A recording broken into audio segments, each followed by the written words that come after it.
Bonjour à toutes et à tous, bienvenue dans ce nouvel épisode du podcast Block Pass. On a tremblé, mais Dylan Ferrandis est double champion US 250. C'est la première fois depuis Christophe Fourcel. Ouais, un petit côté patriote. On est content, on est heureux, il le mérite. On a vu l'émotion à la fin de la course, mais ça n'a pas été facile. Grosse Ouais, journée. carrément.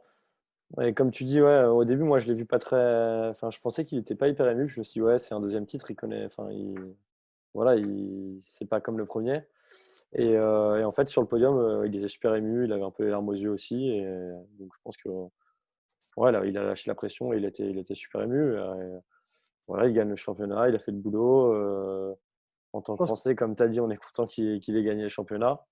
Et puis, en plus de ça, il a dû passer une journée difficile, hein. Donc, Ouais, bah, si on fait la rétrospective de la journée, c'est vrai que c'était un peu le scénario catastrophe, ouais. puisque chute, où d'ailleurs il peut absolument rien faire dans le deuxième virage. Bah, la seule chose qu'il pouvait faire, c'était de prendre un meilleur départ, concrètement, mais sinon, on Ouais, peut dire qu'il n'a pas eu, enfin, il a pas eu trop de chance. Mais bah, c'est parce qu'il part pas super bien, il part dans le paquet. Et puis Hartranft ouais, qui veut rentrer trop fort dans le virage, il perd l'avant et il vient percuter notre Frenchie. Et puis il l'a mis, on peut le dire le mot, il l'a mis bien dans la merde, parce qu'il est reparti très loin, il a fait une super course. Et malheureusement, il termine 10, ils prennent les 9. Donc, je pense ouais, un peu frustrant. Je sais pas si ouais. tu voulais rajouter quelque chose sur cette Non, demi-finale. non, moi je me suis. C'était chaud les demi-finales, hein. Enfin, c'était là pour le coup la confrontation Est-Ouest. Dès le début, moi j'ai trouvé que ouais, c'était chaud. Et puis c'était des formats demi-finales habituels, 6 minutes plus un tour, donc hyper court, sauf que c'est des finales. Donc sur des demi-finales habituelles où tu as la moitié de la côte euh, sur, c'est plus facile de remonter concrètement. En gros, le Les niveau est bons plus pilotes sont, dense. ouais, les pilotes sont divisés en deux habituellement. Donc sur une course traditionnelle, pas une confrontation, honnêtement, ils seraient remontés facilement dans les 9. Là, le fait que ce soit un format confrontation, bah, c'était une finale de 6 minutes. Donc, pour remonter dans les 9, c'était chaud. Et ça l'a pas fait. Ouais. Mais c'est vrai que, bah, de toute façon, pour illustrer un peu ce que tu viens de dire, il suffit de regarder la liste des mecs qui sont allés en LCQ. Ouais. Tu te rendais compte qu'il y avait Hunter Lawrence, qu'il y avait Dylan Ferrandis. Qui s'est pas qualifié d'ailleurs. Ouais. Mm. Donc ça montrait Alex effectivement Martin. Alex Martin. Donc Mm. c'est vrai que moi, quand j'ai vu ça, je me suis dit, OK, s'il prend pas un bon départ, ça peut devenir compliqué avec la tension, etc. Donc c'était un peu le scénario kata-kata, mais Moi, il est bien ouais. parti. Ok. Moi, je me suis dit, pas dit ça. Enfin, honnêtement, je me suis dit, ouais, la hit, enfin, la last chance, je me suis dit, ouais, aucun souci. Sauf chute ou erreur de sa part. Mais c'était les mecs qui sont moins vite. Hunter Lawrence, il peut rien faire contre Dylan Ferrandis. Oui, Alex mais Martin non t'imagines le plus. pire. Et je Oui, pense si que lui, il t'imagines l'a le pire, imaginé. Hein. ah oui, une chute au départ, un truc ou autre, c'est réglé. Enfin, le Ouais. last chance, de toute façon, c'est simple. C'est pour ça je pense qu'il a eu beaucoup d'émotions. C'est que tu es un peu au fond du trou. Mm, Tu te qualifies pas. Tu fais une erreur, tu te qualifies pas. mm. Puis en plus, il était tombé quand même bon, plus ou moins fort en hit. Et Mm. c'est ce qu'il disait. Bah, il est arrivé, il s'est dit, OK, bah, va falloir aller au charbon. Les mécanos, parce qu'il y a 10 minutes d'écart, Ouais, même les pas, ouais, mécanos je crois. remettaient la moto en ordre et puis on y retourne. C'est peut-être un mal pour un bien, il n'y a pas trop le temps de réfléchir et au moins, bon, le travail a été fait. On va peut-être passer à la finale. La Ouais. finale, Après, mais déjà, enfin, enfin, pour en revenir quand même un petit peu aux demi-finales, tu disais tout à l'heure, c'était hyper chaud. Je sais pas si tu as vu la demi-finale Est. Où Sexton percute Colt Nichols parce que tout de suite aussi, donc voilà, il y avait vraiment de la chaque place tension pour le compte. titre bah, entre Ferrandis, Faulkner, sur l'autre côte McElrath, Sexton. On a vu que dès les demi-finales, c'était pour le coup, les demi-finales, je me suis dit que c'était intéressant, il s'est passé des choses, etc. Euh, Comme on s'y attendait, vu le faible écart de points sur les deux côtes.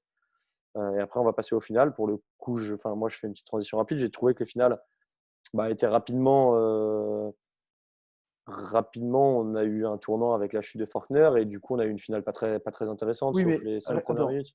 sans aller trop vite. Ouais, vas-y. Rétrospectivement, donc avant que Faulkner tombe.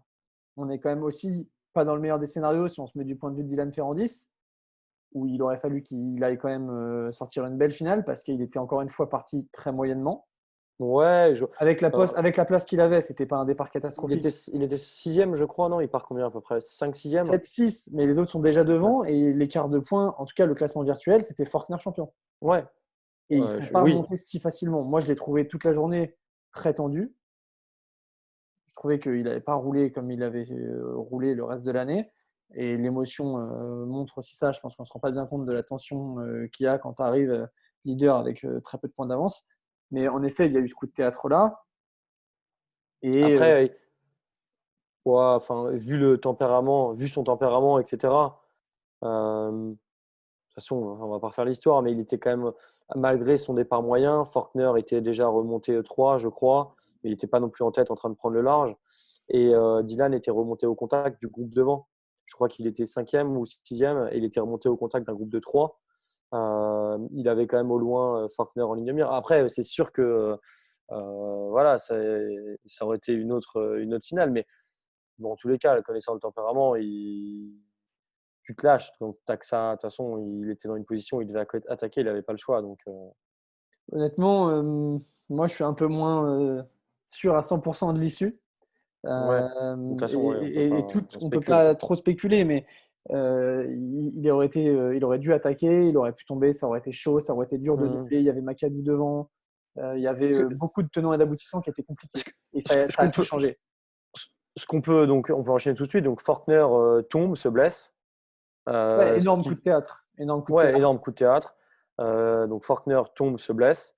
Je pense que Dylan, il le voit tout de suite. Il se dit bon, baisse de pression. Parce que c'était Ouais. quand même lui le plus proche du championnat et qui était quand même bouillant. Donc, dans son malheur et son coup de pression, petit coup de chance, il le dit, hein, lui, il a fait sa finale. On parlera après de devant, mais pour parler vraiment un petit peu une parenthèse sur Dylan Ferrandis, qui a fait quand même quelque chose d'exceptionnel en étant 2 fois champion SX consécutivement, Lights. Il a fait une finale tranquille, quoi. Tranquille, calme. Le but, c'était de ramener la coupe à la maison, de faire sa course et puis d'honorer son contrat, quoi. Mm. Non, tu l'as vu comment, toi? Tu l'as vu, il a fait une finale, il a pas joué sa vie, hein, Franchement, j'ai limite pas forcément envie d'en parler parce que devant ma télé, j'étais. En fait, d'un côté, j'étais frustré et déçu Hmm. du spectacle qui ne nous était du Du coup scénario, ouais, en pas gros. proposé. En fait, Ouais, j'aime pas Faulkner, je le dis. Et ouais. quand il est tombé, j'étais quand même déçu parce qu'on ne souhaite pas que ça se passe comme ça. Et ça Non, on aurait été souhaite pas bien de mal au que pilote, ouais. ça puisse se passer à la régulière. Mais ça fait 2 fois que des adversaires de Dylan Ferrandis craquent. Et pour moi, il n'y a pas de côté chance ou quoi que ce soit. Ça fait partie du sport. Il ne faut pas faire d'erreur, encore moins à la finale. Donc, quand un mec craque, c'est il a flanché mentalement. Ouais, Après, Vas-y, la course vas-y. peut-être que tu pourras revenir là-dessus et me dire ce que tu en penses. La course, j'étais frustré en tant que pur spectateur et en tant que mec qui comprend un peu les pilotes et le sport de haut niveau. Je me suis plutôt dit que ça devait être très très compliqué mentalement et que, comme tu l'as dit, à un moment, il s'est dit: allez, moi, j'en ai rien à foutre. Ce qui compte, c'est le championnat. On fait le travail jusqu'au bout, on prend pas de risques. Quand il a essayé de doubler Macadou, franchement, il était hésitant. C'était pas le Dylan Ferrandis qu'on a vu toute l'année. Il attaquait, il savait pas trop s'il voulait le doubler ou pas parce que il pouvait encore potentiellement. En fait, il risquait rien parce que son coéquipier était derrière lui, mais je pense qu'il a juste voulu, ouais, comme tu as dit, il a cruisé et aller jusqu'au bout. On peut pas trop le juger là-dessus, à part si on fait une comparaison avec un autre mec qui est Sexton, mais on va en parler après. Ouais. Je vais revenir sur un point important que tu as évoqué. Tu as dit, voilà, c'est un peu frustrant, ça fait 2 fois que ses adversaires ils craquent. Et Non, moi, je c'est pas voudrais ça qui est insister. frustrant. Non, mais enfin, en gros, c'est frustrant sans l'être. C'est-à-dire que au lieu de voir une course animée jusqu'au bout, parce qu'il y a un faible écart de points, il y a une chute et quelqu'un qui se blesse ou il arrive quelque chose. Ouais, mais je Moi, fais pas du tout de lien entre Sancho l'année dernière et cette année Faulkner. Là, ouais, j'étais déçu que moi, Faulkner tombe. L'année dernière, c'était autre chose. ok, moi je vais faire un lien. Hmm. Et parce qu'on peut se dire, Dylan Ferrandis a eu de la chance, Faulkner est tombé. Je pense que les Français, étant chauvins et fans de Ferrandis, ça va pas forcément se dire, mais peut-être plus de l'autre côté de l'Atlantique. Moi, je vais souligner un truc qui, pour moi, en fait, je me dis respect, c'est que ça fait 2 saisons consécutives, que Dylan Ferrandis, il fait craquer ses adversaires. Et c'est lui qui le fait craquer. L'année dernière, il a fait craquer Sansuralo en étant poursuivant. Et cette année, il fait craquer Faulkner en étant leader. Donc, c'est aussi une force. C'est-à-dire que l'année dernière, c'était lui qui était dans la position. Il gagne le titre en étant dans la position du poursuivant où il n'a plus rien à perdre. Il faut qu'il gagne la finale et qu'il fasse aucune erreur en espérant une erreur de Sansuralo. Il le fait. Il fait la finale parfaite. Il gagne. Sansuralo fait une erreur parce qu'il est sous pression. Il doit savoir que Ferrandis est en tête. Voilà, c'est la vie. Cette année, scénario inverse. Il est en tête du championnat. Il doit être dans une position où il gère un petit peu son championnat. Il résiste quand même à la pression de Faulkner. Il est placé. Il fait le boulot. Et Faulkner, qui est dans la position de Ferrandis l'année dernière, n'excelle pas dans ce truc-là. Et à l'inverse de Ferrandis, qui fait la finale parfaite l'année dernière, bah lui, il pousse, il tombe, il chute. Et c'est vraiment ce truc-là que je veux souligner, c'est que c'est aussi la force d'un grand champion, je pense, c'est d'être régulier quand il faut être régulier, rapide quand il faut être rapide et gagner. Et il a réuni tout ça. Pour moi, c'est pas le hasard si Faulkner est tombé. On le voyait, la dernière course très chaud, très rapide, plus un step au-dessus du début de saison, je trouve, où Ferrandis avait l'avantage. Je pense que Ferrandis l'a forcé à hausser son niveau et du coup à prendre plus de risques. Donc indirectement, il l'a forcé à tomber. Ouais, de toute façon, je te rejoins complètement. Je pense que c'était ce que j'avais dit avant, mais peut-être que c'était pas aussi clair. Mais ok, moi, c'est ce que je pensais. Mais la question mérite d'être posée parce que, comme tu l'as dit, je pense qu'il y en a qui sortiront cet argument-là de dire Ouais, ouais. voilà, que les autres ont chuté et qu'on n'a pas, qu'il y a un facteur chance. Mais pour moi, je suis d'accord avec toi, c'est pas de la chance. Non, c'est pas. Ouais, voilà, Mm. il a fait. C'est les champions, quoi. Mhm. C'est quand tu as la coupe chez toi et que tu as fait un beau championnat. euh, voilà, on peut rien dire. Bravo. Carrément, carrément. Et Faulkner, si on reprend l'historique, ça Mm. fait 2 ans qu'il fait ça. Donc, Ouais. savoir gagner et savoir gérer un championnat, ça s'apprend. Et il y en a qui l'apprennent plus vite que d'autres. Et lui, je pense qu'il a encore ça à savoir, Ouais, on le dit, savoir gérer. après on l'évoque souvent, hein. On voit beaucoup de pilotes très forts, jeunes ou moins jeunes. Enfin, il y a eu Sansurello qui était comme ça pendant son passage un peu plus jeune, encore un peu aujourd'hui. Voilà, c'était la nouvelle pépite, super fort, super rapide, mais irrégulier, tout le temps blessé. Dans un autre genre, là, on a quand même souvent Faulkner rapide qui est dans le coup pour le titre, mais au final irrégulier. Donc ça casse un peu le truc et être un grand champion, c'est gagner des championnats. C'est pas gagner des finales et perdre des championnats. Ouais. Ok. Voilà, voilà. Donc là-dessus, donc plutôt tous d'accord sur le fait qu'on n'a pas eu la meilleure finale du monde. Je pense qu'il y en a quand même un qui s'est détaché et moi, pour le coup, qui n'était pas enthousiasmé depuis le début de saison, j'ai vachement bien aimé Sexton. la gestion de la finale de Sexton. Je trouve Ouais, que c'était pas facile. Lui aussi, arrivé en leader, il arrivait quasiment dans la même position que Dylan Ferrandis, un peu mais, moins de points d'avance. mais patron. Patron dans sa manière de gérer, de ne pas faire d'erreur, de se poser la question au moment de, en fait, je suis en Laisser bataille passer. avec McElroy, est-ce que je laisse passer? Bah non, finalement, je vais aller chercher la victoire, je suis plus rapide, je suis plus fort, j'ai confiance en moi. Enfin, il l'a Et laissé passer, hein. ouais, Mais après, McElres l'a relaissé passer. Ils ont joué un peu un jeu, je pense. McElres, bah voilà, je suis derrière, je te mets la pression. Peut-être que je vais te bloc passer, je vais te faire tomber. Voilà, quand Sexton il a vu qu'il y avait McElres derrière, il l'a laissé passer. McElres a voulu le relaisser passer, sauf que quand il l'a relaissé passer, bah, Sexton, comme tu dis, il a fait une super finale, il est parti, il était plus vite. mm, Euh, il a pris d'avance et puis McElres, il a dû se dire voilà, que le titre aussi lui échappait, hein, même s'il arrivait à prendre la victoire avec Saxon 2. ouais, carrément. Mais je, Voilà, je, mais je l'ai trouvé très belle très finale. solide. Et en Mm. comparaison, si je veux être dur Mm. avec Dylan Ferrandis, j'ai trouvé vraiment Après, c'était pas du tout les mêmes circonstances, puisque bah, McElroy, lui, était bien présent et mettait la pression, donc a obligé Sexton à exceller, entre guillemets. Ouais.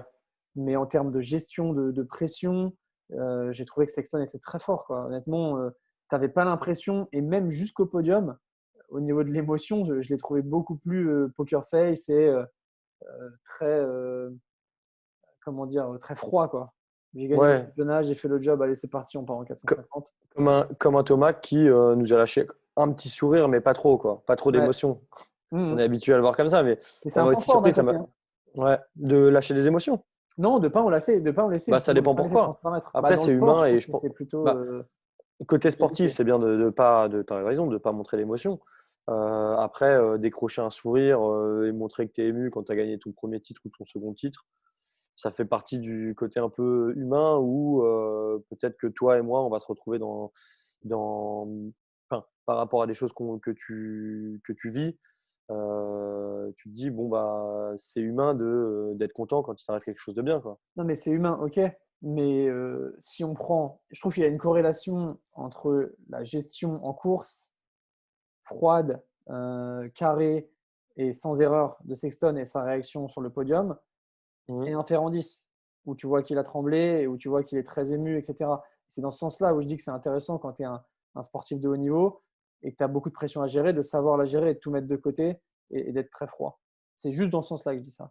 Ok, Parce que le ok. côté humain, c'est autre chose. Ça, on aime ou on n'aime pas les gens froids. Mais je te rejoins là-dessus sur le fait que Sexton a été très fort mentalement et aussi sur la moto, il a fait une super finale. Il a géré, il a fait ce qu'il fallait faire. Ouais, Mm.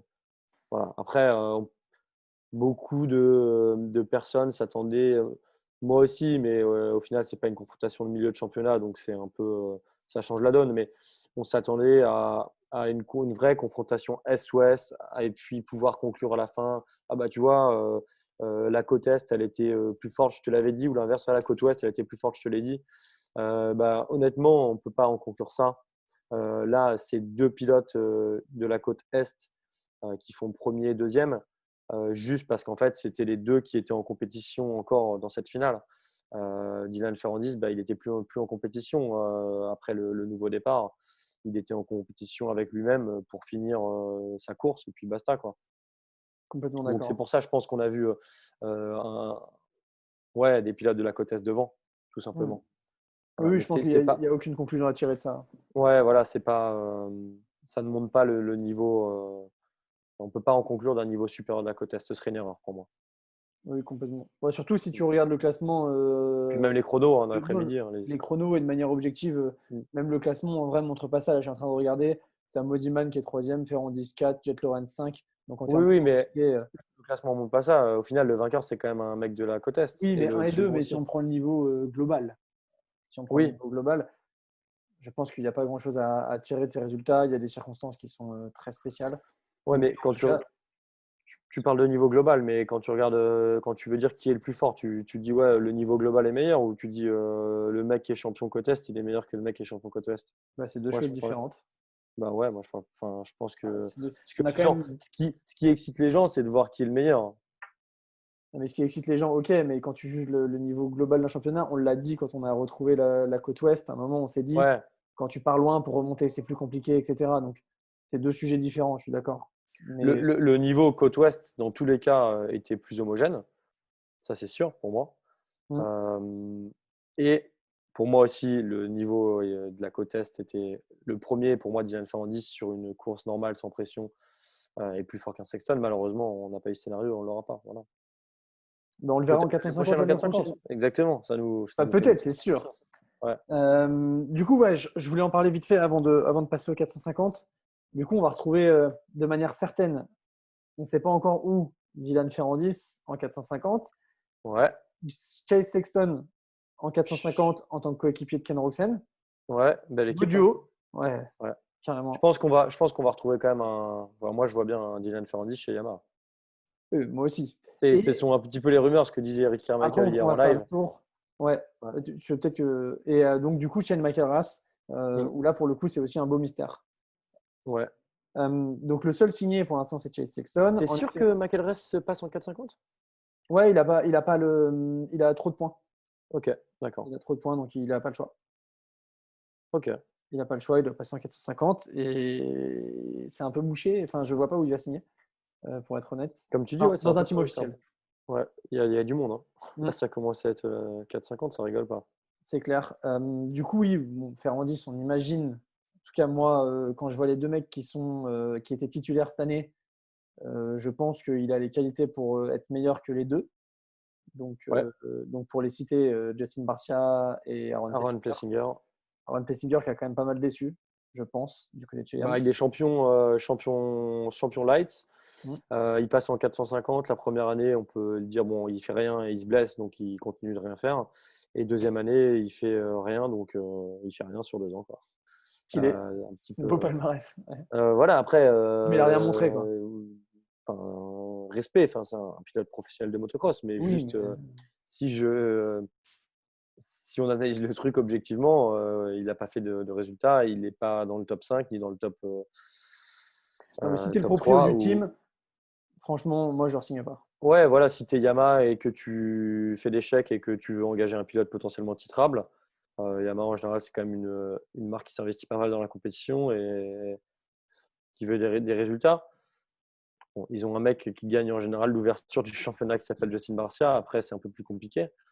Je pense que Justin Barcia est encore sous contrat avec Yamaha pour la saison prochaine. Pour moi, il avait signé. Yes. Donc, celui qui Bien devrait signé. sauter, c'est Aaron Plessinger. Après, est-ce que ils vont signer Dylan Ferrandis? Est-ce qu'ils vont signer Shane McElrath? J'espère honnêtement qu'ils vont signer Dylan Ferrandis. Bon, si c'est pas chez Yamaha, peut-être que ce sera dans une autre équipe. J'espère une équipe officielle parce qu'après, c'est pareil, c'est quand même assez bouché, hein. Mm. Bon, il y a quand Honda même a 2 pilotes. Bah, Honda a 2 pilotes officiels. Kawa de Euh, pilote. Kawa a 2 pilotes. Yamaha, KTM a 2 pilotes. Mm. Euh, Après, tu as Husqvarna. 3 pilotes. Husqvarna, je ne sais pas trop si ce qui est signé, pas signé. Je vois Mala Anderson partir, qui a fait quand même toute sa carrière chez Husqvarna et qui est toujours dans les bons top pilotes. Osborne qui fait, même si il y a quelques semaines, tu n'es pas forcément d'accord avec moi, une bonne deuxième partie de saison après le coronavirus, Mm. qui est tout le temps là, près du podium. Hier, il gagne enfin, mais qui était tout le temps sinon podium ou top 4. Bon, il n'y a pas beaucoup de place Euh, à prendre, quoi. ouais, il n'y a pas beaucoup de place. Et en plus de ça, je crois que là, il parlait de repasser de 3 à 2 pilotes. Donc même un Wilson Non. partirait. Après, ce qu'on peut dire, c'est qu'il y a quand même beaucoup de chances qu'il ait un spot verrouillé. Je veux dire, il arrive double champion, il a fait tout Ouais, ce qu'il ouais. fallait. Si demain, on m'annonce que Yamaha signe McElrath, je Après, c'est pense une question de monnaie que… aussi, hein, Hugo. Oui, ben C'est qu'ils voilà. se mettent d'accord Oui, c'est en ce que tant que j'allais double dire. champion. Ouais, en tant que double champion, évidemment, je pense que sur le papier, ils vont privilégier Dylan Ferrandis. Après, s'il leur coûte 2 fois plus cher qu'un McElrath, ils vont peut-être se dire bon, bah, on va peut-être tenter un McElrath. Je pense que lui aussi a pas mal d'intérêt à signer pilote officiel Yam et à continuer. Donc, Ouais, mais il a on intérêt rejoint un aussi accord. à aller de là. Il a aussi intérêt à aller là où il y a de l'argent, pardon. Après, c'est ce que je… Hier, c'est ce qu'il disait et c'est complètement Mm. vrai. Le fait d'être champion hier, ça doit aider à faire avancer les négos Ouais, ouais, ouais, et à carrément. dire, allez, Yam, vous êtes gentil, vous allongé un petit chèque. Et puis, je simplifie, hein, mais en tout cas, Bon, je ils vont pense déjà en allonger un petit là pour le championnat. que… c'est clair. Ok, bon, bah, très bien. En tout cas, on a hâte de les retrouver en 450, mais on a hâte de les voir en outdoor aussi. Et les 450, est-ce qu'on a eu une course plus intéressante en 450? Je ne trouve Oh pas. purée, non. Je ne trouve pas, mais par contre, on a assisté à un truc un peu inédit. Du coup, podium Husqvarna 1, 2, 3. Ouais. Mon cher Zach Osborne qui gagne. Euh, Notre ami El Hombre qui perd sa selle, quand même à souligner. ouais, ouais, Et je crois que, si je ne me trompe pas, cette saison, il y a un autre pilote Husqvarna qui a perdu sa selle. ouais. Bon, Ou c'est c'est pas étonnant. Webb. Ou C'est c'est pas étonnant Webb. à ce Husqvarna ou niveau-là. KTM. On a un pilote Mhm. officiel pour moi de notre marque autrichienne, groupe KTM, qui a perdu sa selle. Ok, Alors, bah, à faudrait vérifier, peut-être mais mettre, faudrait peut-être mettre un petit peu, serrer un peu plus fort la ficelle selle. Après, non, je dis ça, je rigole, je charrie un peu, mais c'est peut-être quelque chose qui a cassé, hein. Ça m'étonnerait, mais oui, mais c'est vrai que c'est un truc tout con, mais voir ça, c'est quand même flagrant. On le remarque très rapidement à la télé. À ce ouais, niveau-là, c'est quand même étonnant. ouais, En tout cas, carrément. ça, ça lui fait perdre la victoire, pour moi. Ouais, carrément. Ouais, de toi à moi, il était parti, il avait 2 secondes 5 d'avance. Ouais. Donc, alors que Zach Osborne était au contact toute la première partie de la finale. Au moment où il perd sa selle, il était parti, il avait 2 secondes 5, comme je l'ai dit. Donc, il peut en vouloir un petit peu, même si c'est pas trop le genre, on a l'impression d'un Elombre qui est relax. Il peut en vouloir un peu à, à sa selle ou son mécano ou autre. Mm, carrément. Bon, belle consécration pour à la fois Osborne et Husqvarna, parce que ils Ouais, font une belle saison, franchement, ils sont assez consistants. Ça se retrouve d'ailleurs au classement. Et Osborne, qui, comme tu l'as dit, depuis qu'on est dans l'Utah, c'est son troisième podium. ouais, Troisième, deuxième, il avait fait, et là, premier. Je m'incline. ouais. Solide, Ouais, consistant. il monte en puissance. Et il est plus tout jeune, pourtant. Non, c'est clair. Mais c'est Mais vrai que je pense qu'il a pris confiance, malgré sa belle chute. ah ouais, il est tombé très fort aux essais. Ouais. Ouais. D'ailleurs, ça m'a fait mal pour lui, le guidon dans le Le vent. choc, ouais. Ah. Ouais. Et pareil, c'est con ce que je vais dire, mais tu vois, un Osborne qui est 2 fois champion MA Supercross Light Mm. et qui passe en 450, qui est quand même qui fait parmi les tops et qui monte en puissance. Un Censuralo l'année dernière qui monte et qui est parmi les tops, bon, un petit peu irrégulier, mais qui fait l'épaule, qui joue des victoires, etc. Ça laisse présager de bons trucs pour Dylan Ferrandis l'année prochaine avec une bonne moto. Ouais, Après, je ne sais honnêtement, pas. Chaque je pilote est l'espère, différent. Mais... je l'espère un step au-dessus de ce qu'on a vu de Zach Osborne l'année dernière. Et cette année, tu vois, j'aimerais qu'il soit sur le podium direct. Après, Puisque, voilà. Enfin, ce que je veux dire, c'est que c'est quand même, c'est pas les pilotes, c'est pas un Ron Plessinger qui monte ce que fait Zach Osborne. C'est pas il est monté la même année qu'un Aaron Plessinger. Il fait pas la même carrière en 450 qu'un Aaron Plessinger. Après, je sais pas si tu es d'accord avec moi, mais bah non, mais du coup, je comprends pas trop ce que tu veux dire. Parce que pour moi, mon point de vue, c'est de dire que chaque pilote est différent et que le fait d'être champion 250 te garantit rien. Donc sa carrière, il va la faire, mais prendre des points de non, comparaison, mais tu as eu des flops et des tops. Tu as eu quand tu as, Roxen, tu as eu dominé, Webb.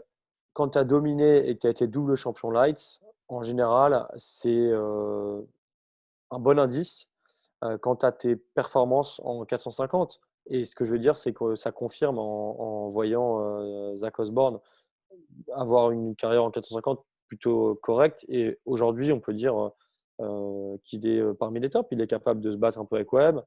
Hier, avec Anderson, de gagner sa finale. Il commence à montrer de belles choses. Ça prend un peu de temps. C'est un pilote qui est plus vieux, je pense. Euh, donc, ce sera jamais un énorme champion qui sera recordman de victoires et de titres.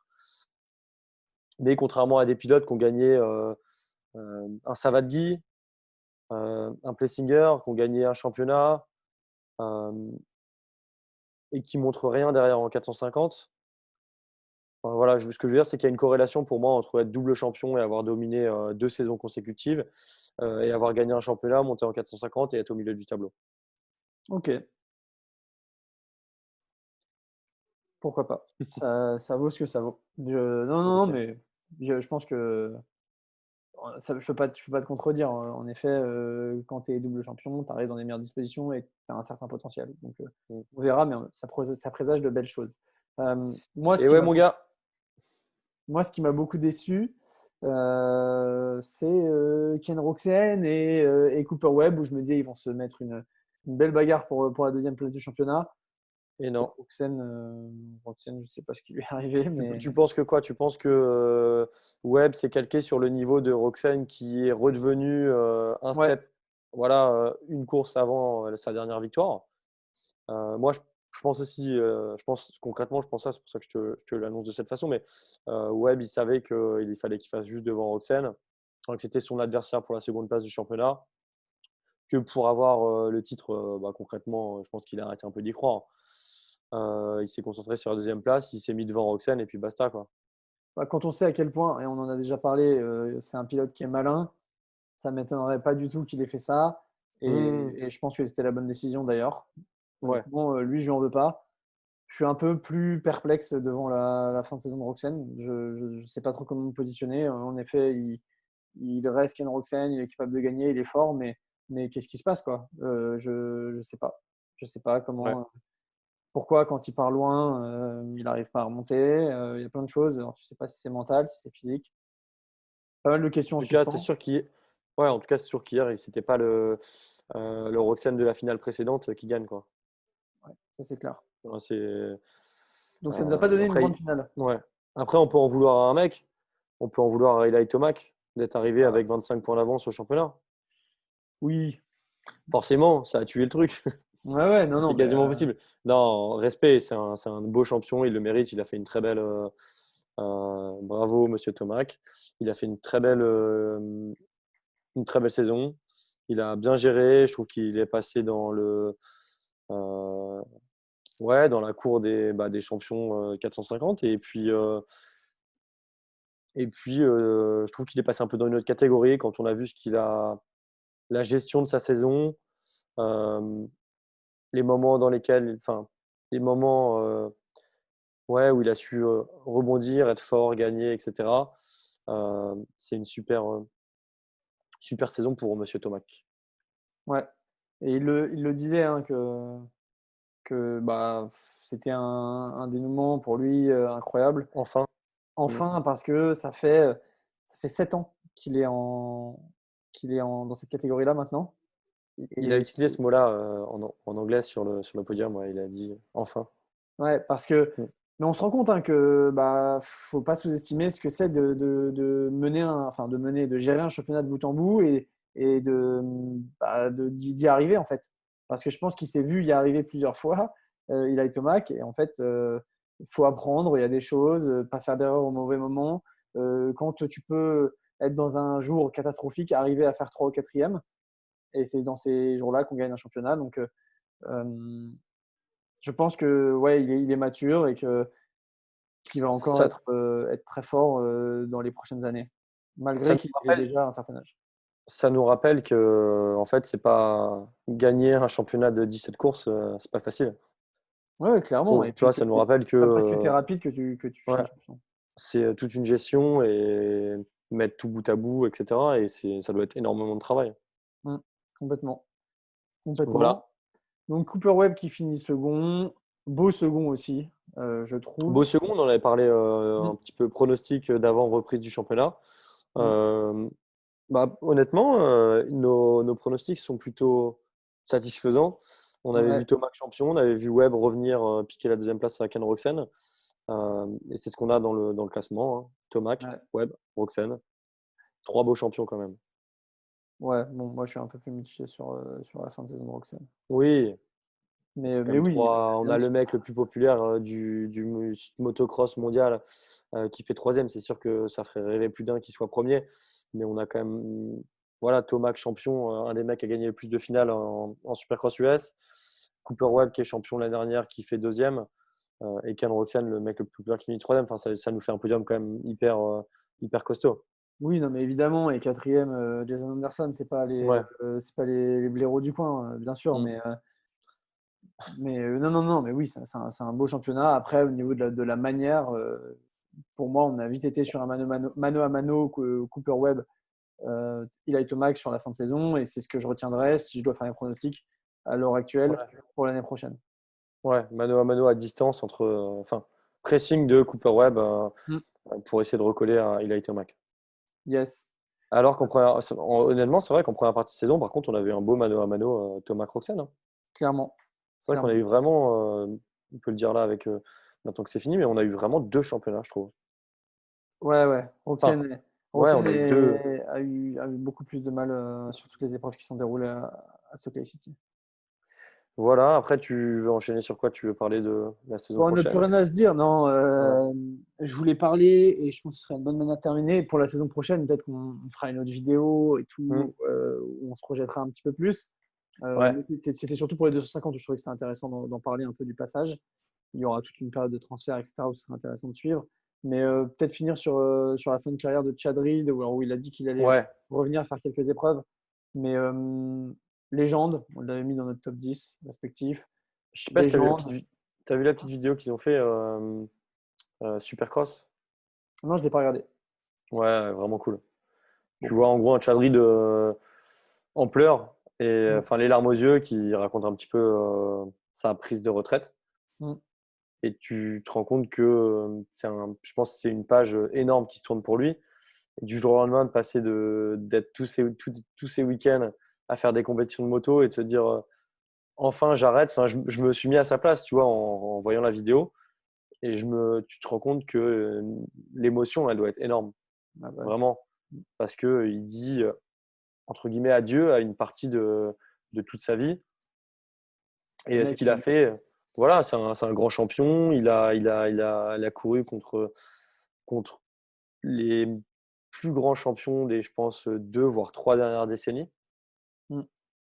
Et qui sont d'ailleurs tous assez unanimes pour dire que c'était ouais, un un adversaire, racer, un adversaire ouais, redoutable c'est ce qu'ils disent et tous, hein. un Même le grand Carmichael, il insiste là-dessus, hein. champion. Donc, bah, respect, bravo, chapeau et puis bon vent. Je Ouais, pense qu'il restera dans l'industrie. Hein. bonne retraite. Il y avait un petit dans la vidéo, on voit Kevin Windham, c'est assez cool, qui lui dit que maintenant, bon, il a juste à être un bon retraité et un bon papa. Mm. Et j'ai trouvé ça hyper cool. Et je lui souhaite, en tout cas, on lui souhaite, je pense, tous les membres fans de moto et tous les mecs du milieu du motocross sont assez unanimes pour lui souhaiter une bonne retraite. Non, moi je lui souhaite le pire, vraiment. Mm. Non, non, mais oui, bien sûr. Bien sûr, voilà, grand monsieur, ciao, et puis merci pour tout, hein, parce qu'on a eu Ouais, quand même des merci beaux. pour tout. La classe, Mm. ce mec. Yes. C'est tout pour moi. J'ai pas trop d'autres sujets que j'avais en tête, et c'est déjà pas mal en vrai. On se retrouve bientôt pour l'outdoor. Ouais, Vivement. Tu sais ce que. carrément. Alors, moi, je Moi, j'ai voudrais hâte de finir en. recommencer le MXGP aussi. Ouais. Alors, le MXGP, j'ai hâte aussi, mais moi, j'ai hâte que les compteurs soient remis à zéro et que cette fin de saison un petit peu animée pour notre Frenchie, où il s'est fait un peu bousculer par McAdoo, Faulkner, etc. Bah, tu vois, j'ai hâte qu'on reparte en outdoor et que on retrouve un peu du Ferrandis qui va aller nous sortir Faulkner, nous sortir McAdoo et peut-être Justin Cooper qui risque d'être chaud. Mm. On Voilà. verra. Moi, honnêtement, j'ai hâte juste ça. J'ai hâte de retrouver les bagarres de début de championnat où tu as envie de faire ta place, tu as envie de te positionner en potentiel vainqueur du championnat. Et il n'y a pas cet aspect un peu pression, gestion de championnat, que ce soit en 450 ou en 250. J'ai envie de retrouver des vrais manches et de la bagarre. Ah, ça, complètement. Moi aussi. Après, est-ce que Dylan Ferrandi sera plus en mesure d'aller tasser un peu tout le monde? On verra. On Bon, tout le monde verra. va être chaud. Ils vont être, c'est Oui, automne bah, WP sur championnat. sur les premières épreuves. Voilà, Martin, là, qui a fait ses problèmes de points, il va vouloir être. Il a toujours. Enfin, dans sa carrière, lui, il est juste double champion. Motocross, je pense il va avoir envie de jouer les premiers rôles. Justin Cooper, qui s'est fait laver en Supercross toute la saison par Dylan Ferrandis, va avoir aussi envie. Ferrandis, il va avoir envie de gagner le titre qu'il a loupé l'année dernière et d'enchaîner un titre Supercross Motocross. Voilà, je pense qu'on va avoir une belle saison en outdoor. Moi, je doute juste un petit peu du réel intérêt qu'ils mettent dans le motocross, de plus en plus. Vu la place qu'a pris le Supercross, je trouve qu'il y a beaucoup moins de prestige et que j'ai l'impression par exemple, un mec comme Cooper Webb n'est pas du tout le même pilote. Bon, déjà, il est moins fort, je trouve, en motocross, je pense, intrinsèquement, mais on le voit Hop, mettre. hop, hop, là, tu dis des conneries, mon gars. Ah ouais? Bah, On verra cette année. ouais, on verra, mais c'est L'année dernière, en tout cas, de base. Enfin, de base, quand il est passé chez les pros en 250, il a été, je crois, euh, plus vite sur les podiums en championnat motocross qu'en championnat supercross. Et c'est quand même un mec qui est plus, je trouve, il roule plus à l'envie et au panache justement. qu'un fin technicien. Et en motocross, il y a, entre guillemets, moins besoin de. Tu vois plus souvent des moins bons techniciens devant en outdoor qu'en supercross. Souvent. Après, c'est mon avis. Tu vois les mecs un petit peu bourrins plus facilement devant en outdoor qu'en supercross où faut être fin. Je cherchais des exemples à te citer. Non, mais bon, tout simplement pour dire, après, on est d'accord ou pas sur Cooper Tu vois un Webb. Jérémy Moi, Martin, un truc comme ça. ouais, mais un Barcia, on l'a vu gagner, être fort. Enfin, je veux pas généraliser et faire un Mhm. débat là-dessus, mais Voilà, mon point, c'est de dire que les mecs ont l'air moins motivés pour le motocross et moins De toute prêts à façon, déplacer des montagnes. Et ils bah, je suis s'entraînent pas d'accord pour avec toi. s'entraîner. Financièrement, il y a moins d'argent à prendre. Et Mm. donc, il y a moins d'enjeux, forcément. Et les mecs se préparent plus pour gagner un titre de supercross qui va leur rapporter plus d'argent qu'un titre de motocross. Après, ça dépend aussi de leur contrat. Contractuellement, ils peuvent avoir aussi des contrats qui incluent vraiment des titres et des victoires motocross, supercross. Et puis, c'est toujours des sources de revenus. Donc, voilà, je pense qu'il y a un intérêt un petit peu inférieur. Tu as raison de le souligner. Mais il y a quand même un intérêt et ils signent quand même des contrats qui incluent le motocross pour beaucoup. Heureusement. Yes. Bon, en Voilà. tout cas, on se retrouve rapidement pour parler de tout ça et débriefer encore une fois Apparemment, tout il y a ce un qui mec qui peut se s'appelle passer. Hugo qui s'appelle Hugo qui va débouler sur l'Outdoor US. Ouais, c'est une Voilà. surprise. C'est un gros On concurrent. vous dévoilera notre Il est en team. pleine préparation. Ouais, Team Block Pass qui arrive fort sur le Ouais. tour. Et voilà, on a hâte. On a hâte. Et puis, non, mais s'il y a des grosses infos, on fera aussi des petites vidéos pour Pe- pe- continuer à traiter l'actualité, quoi. Petite pause, tu vas pouvoir partir en vacances. Yes, on va en Que là, profiter. le business block pass, bon, voilà, c'est énorme. Du coup, C'est ça. on n'arrête pas et il faut bien qu'on prenne un peu de vacances pour se reposer. Ça marche. Bon, allez, ciao. À bientôt. Ciao, à bientôt Bonne tout le monde soirée. et Salut. merci pour cette super saison de Supercross. Yes. Salut.